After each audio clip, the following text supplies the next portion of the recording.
tonight on the Final Play.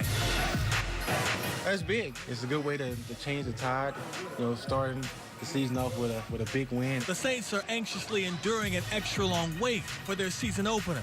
Jim Henderson and Sean Bazan are in Minnesota with a preview. The teams that win their opener are twice as likely to go to the playoffs as teams that don't.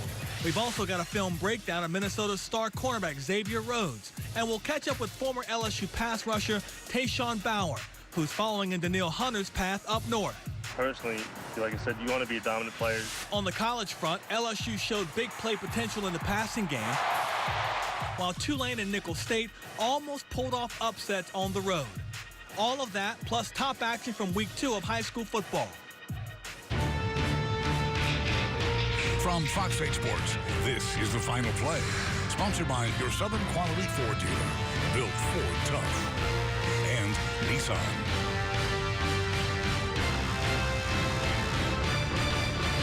Welcome into the Final Play. I'm Juan Kincaid, and the NFL season is back, and it couldn't kick off fast enough.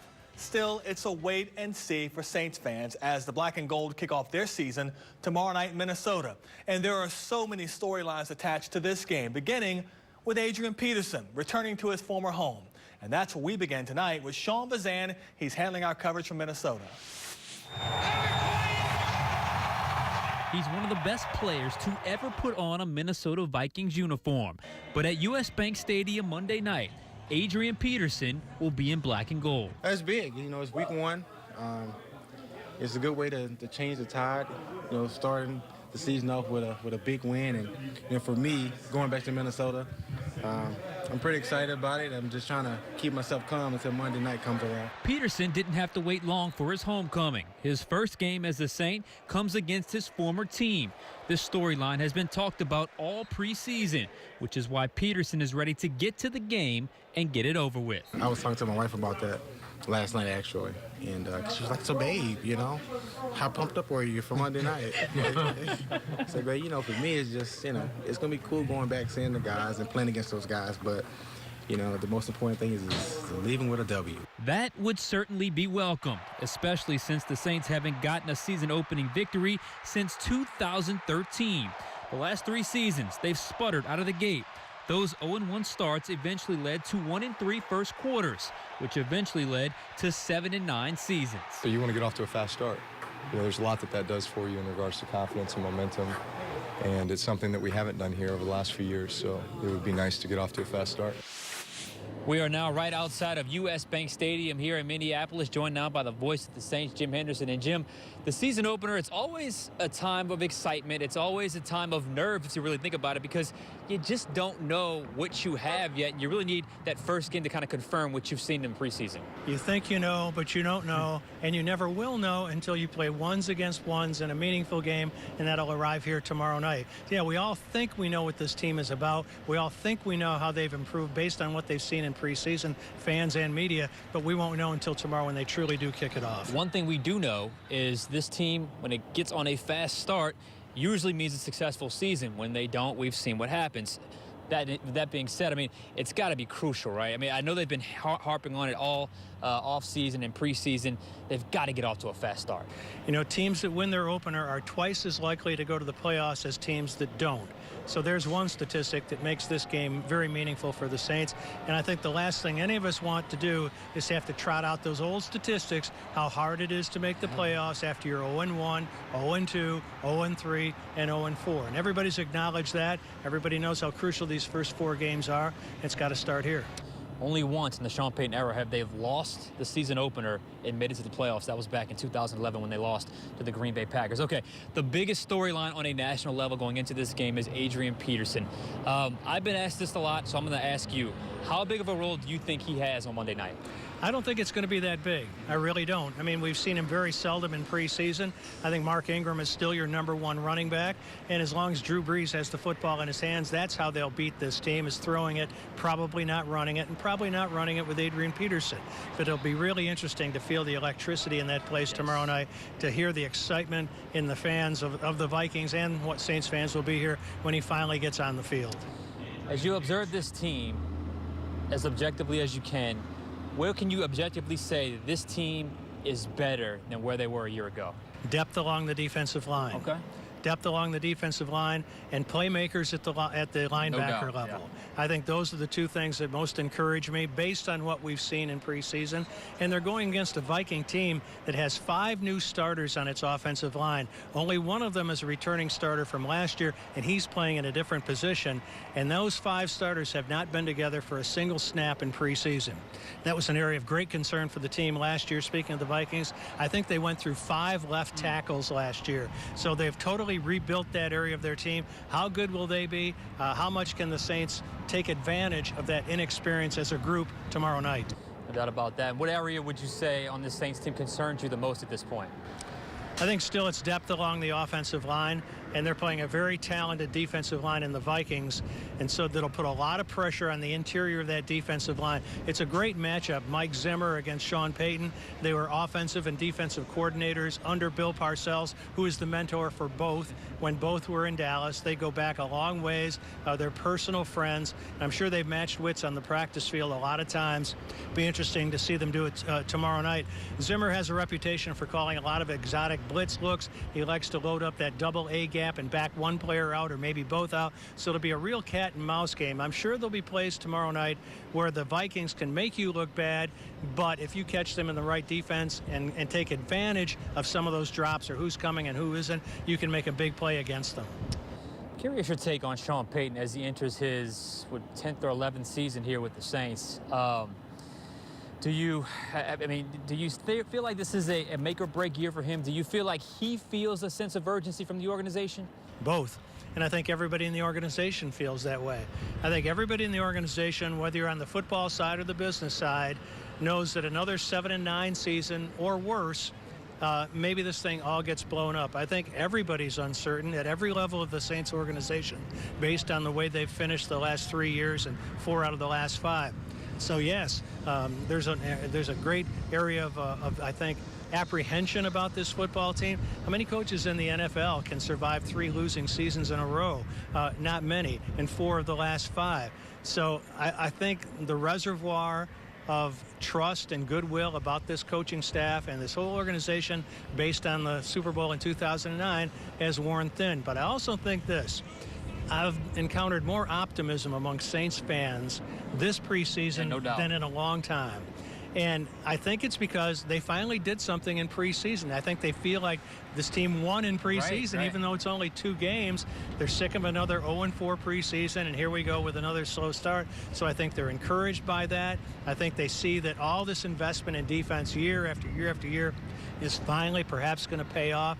Maybe the Saints will catch a break as far as injuries go, and they don't give one area of the team total decimation as they did last year in the defensive backfield. So I see a lot of apprehension on some parts of the Saints fandom, but on others, an awful lot of excitement about this team. And some people are picking them as the dark horse in the NFC to go to the Super Bowl. Other people think they might win 3 or 4 games. You know, the majority of the vibe that I get from the team, from the organization, from the fans, from the city is cautious optimism right now. They think they may have something here, but obviously you don't know until the game starts for real. In saying that, Jim, how do they get this victory? Well, you got to control this Viking defense. They've got 5 Pro Bowl players on this defense, and at least 1 at every level. They've got 2 defensive linemen who went to the Pro Bowl last year, a linebacker in Barr, a cornerback in Rhodes, and a safety in Smith. That's 5 Pro Bowl players off this defense, and they've got a great pass rush. They're well schemed. It's going to be difficult, I think, for the Saints to have an outburst of a 40-point night against these guys. But they got to move the ball and be cautious with it, and Drew's going to have to outguess this defense of the Vikings pretty much throughout the game. I got one more question. Another season opener, Jim. Are you ready? I'm ready. I'm excited. I can't wait. All right. Should be a fun night, Jim. Thank you, sir. All right, Sean. Much more from the voice of the Saints coming your way Tuesday. His Black and Gold Rewind starts your day with a season opening analysis at 8 a.m. Then at 5 o'clock, Jim's award-winning commentary. And at 10:35, another award winner, the Black and Gold Review Show. Submit a question for Jim on the Final Play app's Final Word feature. Much more Saints coverage to get to here on the Final Play. Coming up after the break, more from Sean in Minnesota as he breaks down what to watch for from the Vikings. And we profile a former LSU Tiger that's becoming a household name in Minnesota.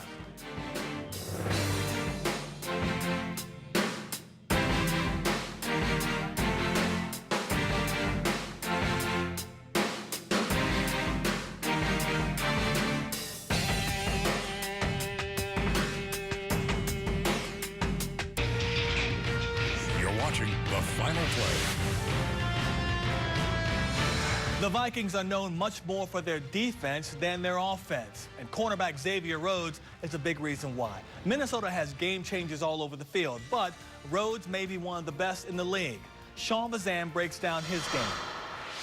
He's been called the NFL's next shutdown cornerback, and after watching his film, it's easy to see why Xavier Rhodes has earned this label. Rhodes doesn't back down from a challenge. Against the New York Giants, he went one-on-one with Odell Beckham Jr. on just about every snap and clearly won this matchup. When Beckham ran deep, Rhodes was there. When he ran intermediate, Rhodes was there. And when he went short, Rhodes was there. OBJ was targeted 9 times this game, but only finished with 3 catches for 23 yards. What's more is Rhodes seemed to get inside Beckham's head. Rhodes finished with 5 picks in 2016. 3 of those interceptions were simply a matter of taking advantage of bad throws. He got 1 on an overthrow from Eli Manning and 2 off Carson Palmer. 1 was a pass at the goal line way off target that he took back to the house for 6. The other was once again an overthrown pass that Rhodes was able to run down.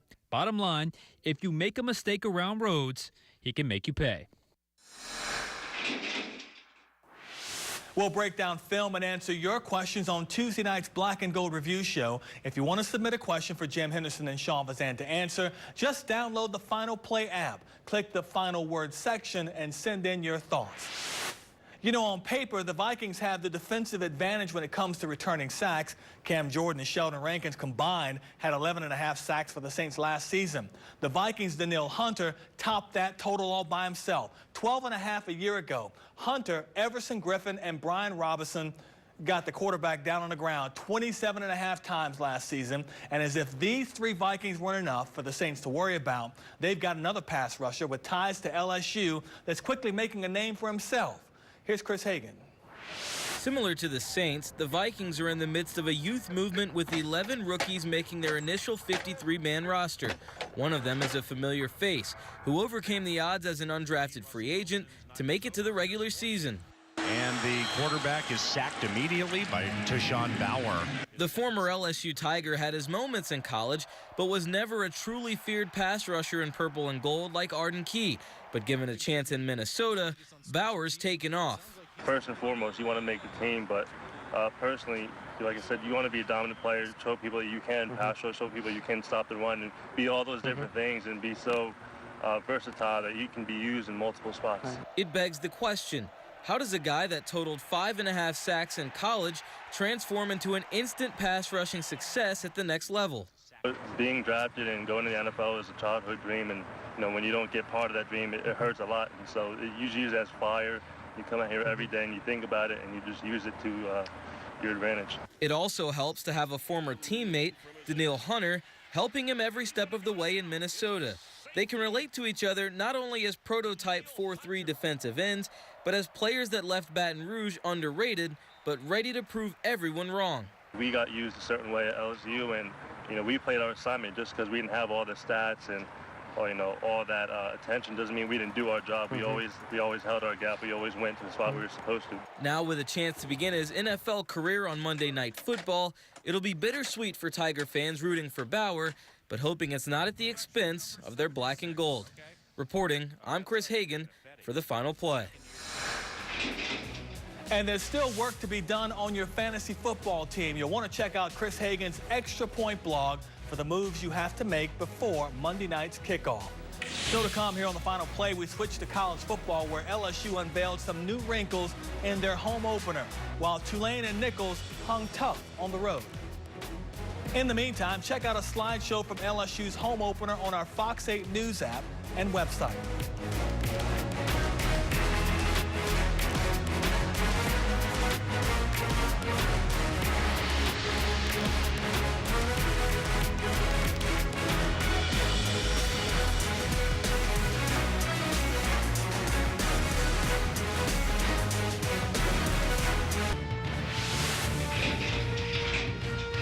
Watching The Final Play. The biggest complaint from LSU's season-opening shutout win against BYU last week was that the offense wasn't imaginative enough. fans complained that it looked too much like last year's 3 yards in a cloud of dust scheme. So we turned the page to Saturday's game against UT Chattanooga, and LSU silenced some of those same critics. Here's Garland Gillen. Play action. Etling looking deep.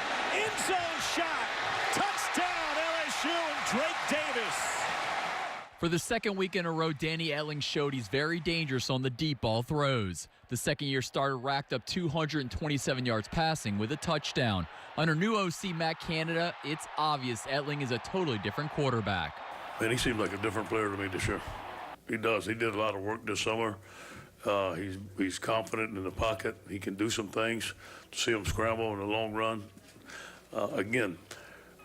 There's going to be some times. Now, Mississippi State has a great defensive coordinator. They're going to give him some pressure, and we have to protect. And he's going to have to make some plays with his feet, and I think he can do it. I feel really good. Again, like even just taking off and running and being able to slide was a good feeling to get down like that and not have to get up and limp. So it felt good. I felt kind of not fast, but just like I felt like I could move around a little bit and make some plays. And again, it's gonna just keep being a process. I just keep figuring out more and more of like, okay, I can kind of actually do that. Beautiful kick from Colin Brewer.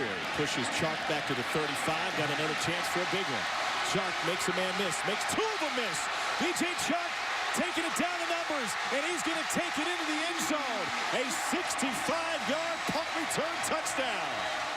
And when Etling isn't tossing the ball around the stadium, he can rely on a shutdown defense and a stellar return game thanks to DJ Chark. Fantastic night. And, give the credit to our coaching staff for drawing up the return. I mean, there were some big holes there.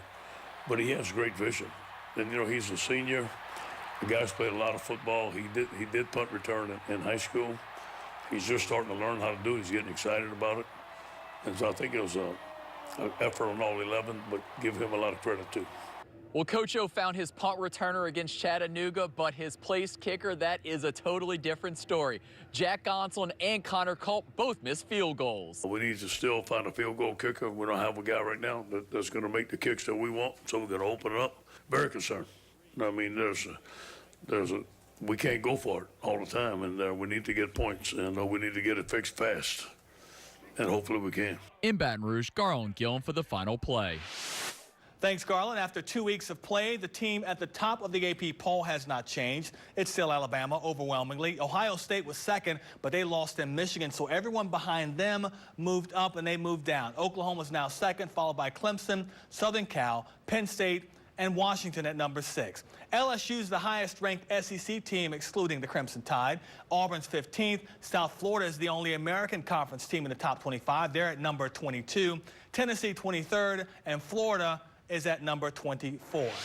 Just when it looked like Tulane was building some momentum, bad luck bites them again, this time in the form of quarterback Jonathan Banks, who left Saturday's game against Navy with an injury. Once Banks left in the second quarter, it was sophomore Jonathan Brantley tasked with leading the way, and he did, running for 73 yards and a touchdown.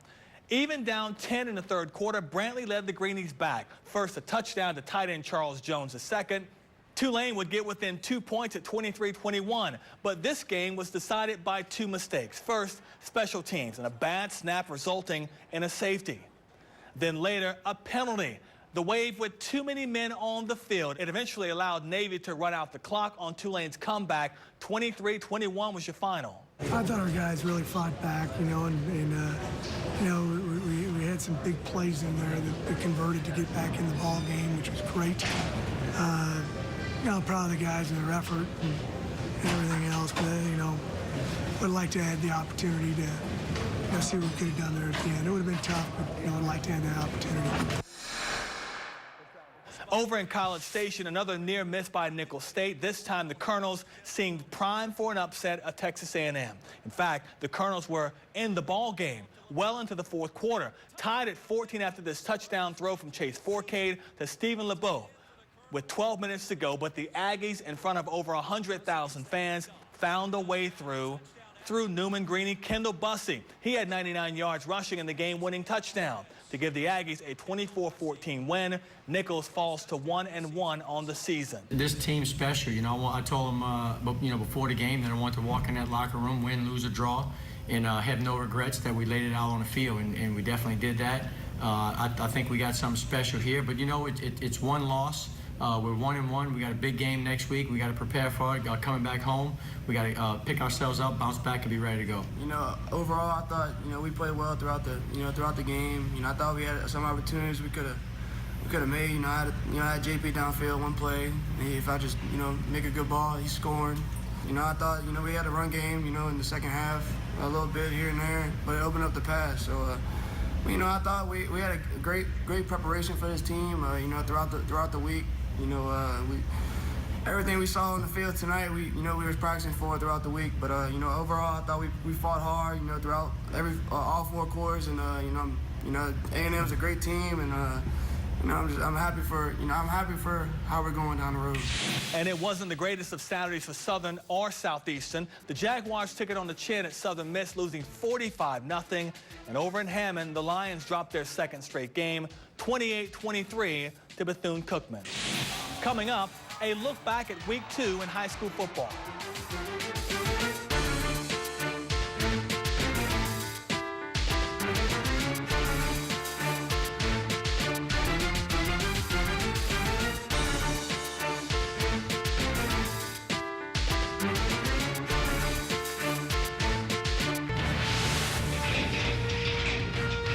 Watching the Final Play.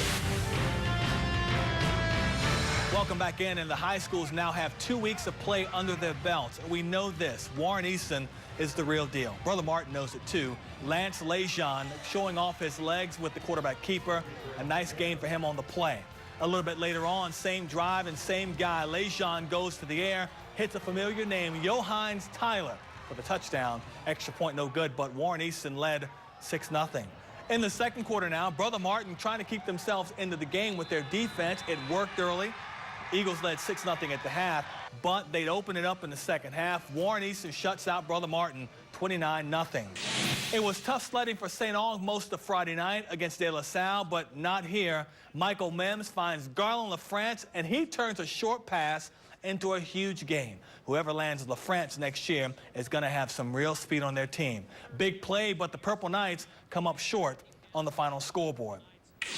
You can catch all the highlights from Week 2 on our Fox 8 News app. Just head over to the Fox 8 Football Friday section for games, scores, recruiting news, and much more. And that's our show for tonight. For all of us here at Fox 8, I'm Juan Kincaid. We hope you'll join us again next Sunday night for the Final Play. From Fox 8 Sports, this has been the Final Play.